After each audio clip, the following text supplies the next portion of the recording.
Hello everyone, Scott here, and welcome to Other Record Labels, the art and culture of running an indie record label. Last week we did an episode with Andrew Jervis, who is the chief curator at Bandcamp. And we talked about this, and I know a lot of our listeners love Bandcamp, and a lot of indie labels thrive and survive on Bandcamp, as do I, and I've been using it for about 10 years now. It's only been around for about 11 years, I think. And anyway, we were super lucky to talk with Andrew, who has been there since the beginning, essentially. And he and I sat down a couple of months ago to chat. And what I wanted to do today it was a great episode. If you haven't heard it yet, go back, pause this, go back and listen to it, and then come back to this. Because what I've done is I've summarized 5 takeaways from my interview with Andrew that I really want to emphasize. I think it's really important. Andrew knows what he's talking about because he sees the data. He sees what works for artists on Bandcamp and what works for labels on Bandcamp. And so I really want to draw attention to 5 things that stood out to me. And if you have your own things that stood out to you, you can let me know. That's cool as well. Before I get into this, I want to remind you to go to otherrecordlabels.com, and you can download this free guide that we have that has summarized a lot of our episodes. So not just what I'm doing today, but the episodes from the past 2 to 3 years. We have those condensed in this free guide. So go to otherrecordlabels.com to check it out. So here's a couple things that stood out to me when I was talking with Andrew at Bandcamp.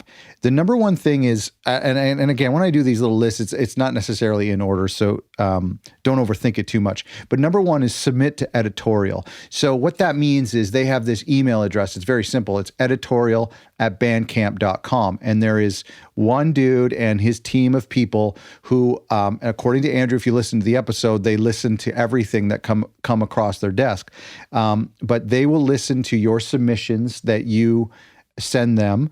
And the hope is that they have this daily feature, and Andrew does a weekly thing.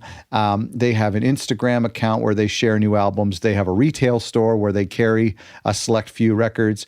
So there's a lot that goes into this editorial process. And if you've been a fan of Bandcamp for a long time, you've seen it grow over the years from just a tech site to now being a little bit more of a cultural site and a little bit more of a curated process.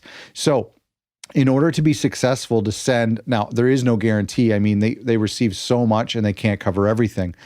But if you submit to Editorial, and Andrew said approximately 4 to 6 weeks, you got to think, if you're submitting your album a couple days before the release, you're submitting it to editorial@bandcamp.com, you know that it's going to take them, they probably get hundreds a day. So it's going to take them at least a few days to get to your email and to hear your album.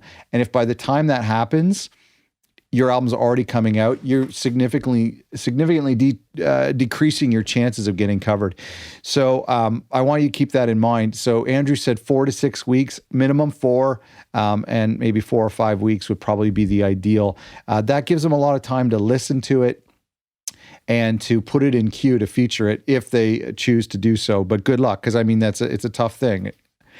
Number 2 is, and this is, it's a simple thing, but it's something that Andrew emphasized so much in the first 10 minutes of our conversation. He said to fill in all the release details. So when you're making an album release page, you can add a bio, you can add album credits, like who played on the record, who produced it, engineered it, mastering. There's genre tags. According to his data, all these little details add up. And I know there's times, and it might be a cool thing for some people to leave a page completely anonymous, just use track numbers and whatever.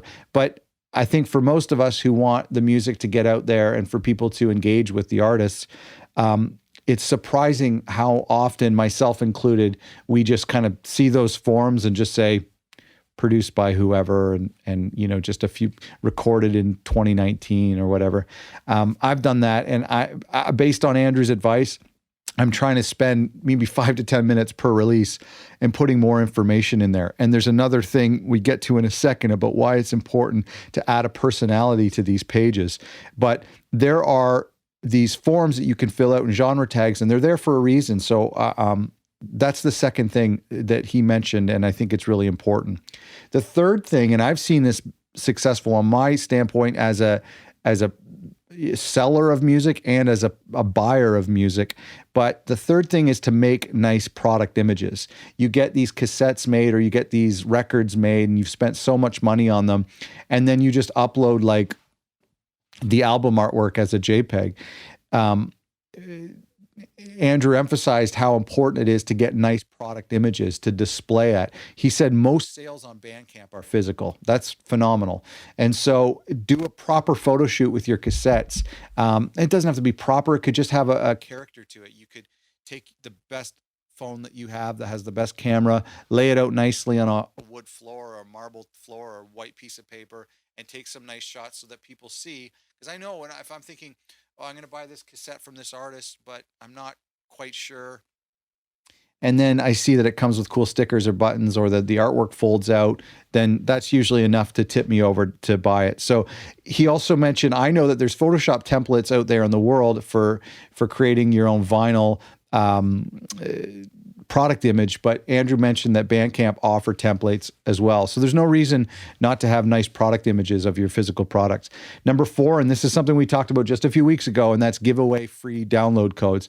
Andrew emphasized that on this episode because Bandcamp is viral. They have this community where you can see what albums other people on the platform have purchased. And I think that's a really cool thing to keep in mind. So when you give away download codes to your friends or to influencers or to some of the fans that you meet at shows, if they go and download that album, it shows up in their feed so that the people who follow them see your album. And again, it goes back to having great artwork and having good product images, that those things actually matter, because now they're going to see that in the field, in their feed.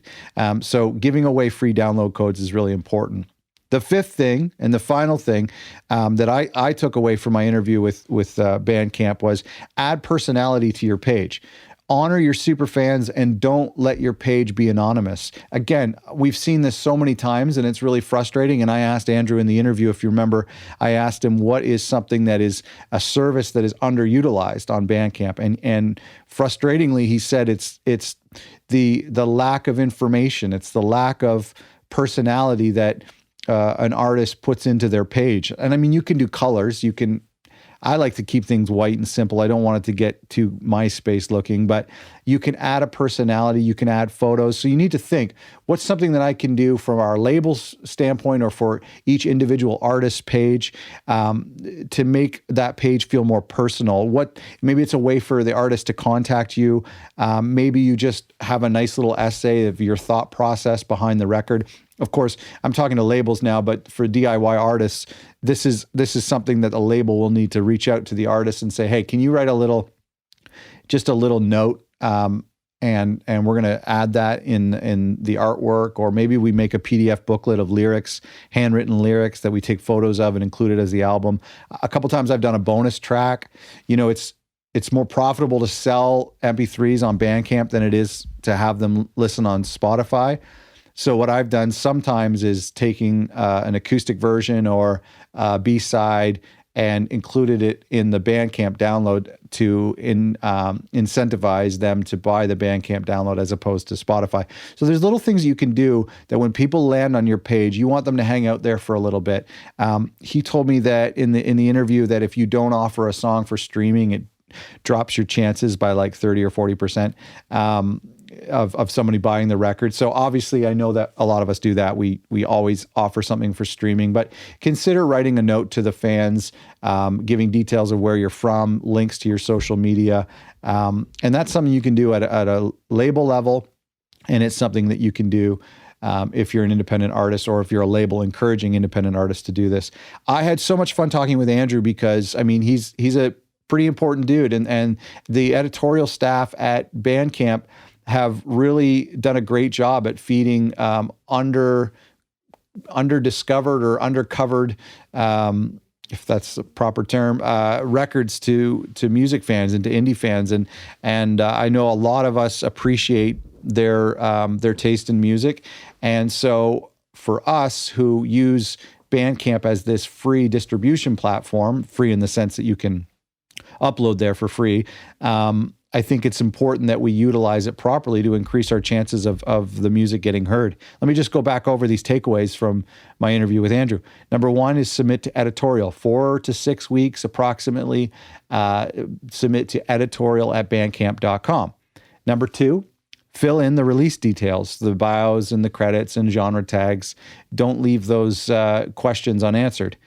Number three, make nice product images for your physical products, whether it's your t-shirts or your vinyl or cassettes. Just make sure they're clear and attractive so that people want to buy them.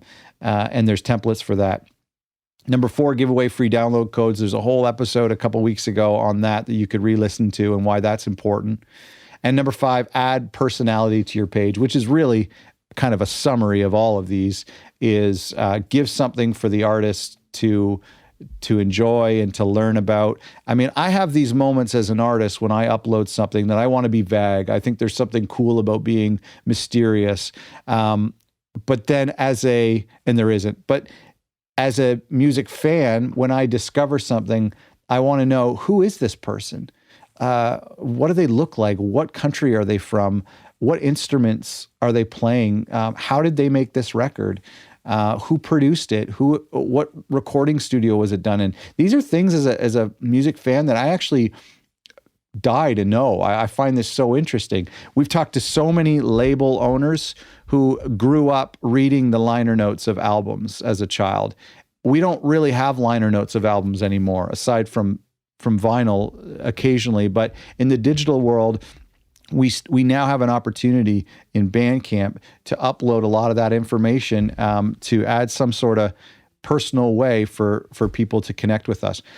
If you haven't yet listened to this episode with Andrew, please go back a week and check it out. I know that, we focus on labels, but every once in a while, I want to do these bonus episodes that we call Industry Insiders to talk with people in the industry who serve labels and who provide a service to labels and help us do our job better. So make sure you check out that episode. Make sure you go to otherrecordlabels.com to download our free guide if you haven't already. And thanks so much for listening.